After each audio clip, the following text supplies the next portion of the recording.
অনেকে রোজা রাখে কিন্তু নামাজ পড়ে না, তাদের সম্পর্কে কি বলবেন?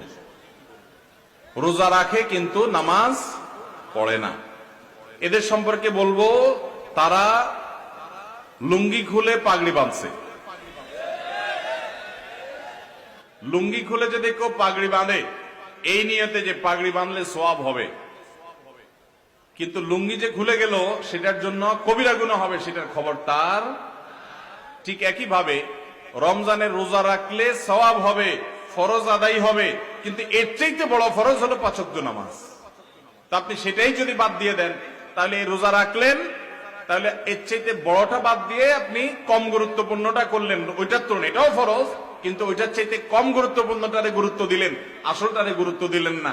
আপনি পাগড়ি পরার গুরুত্ব বুঝলেন কিন্তু লুঙ্গি পরার গুরুত্বটা বুঝলেন না। আল্লাহ আমাদেরকে লুঙ্গি পরার গুরুত্ব বুঝার তৌফিক দান করুন, নামাজের গুরুত্ব বুঝার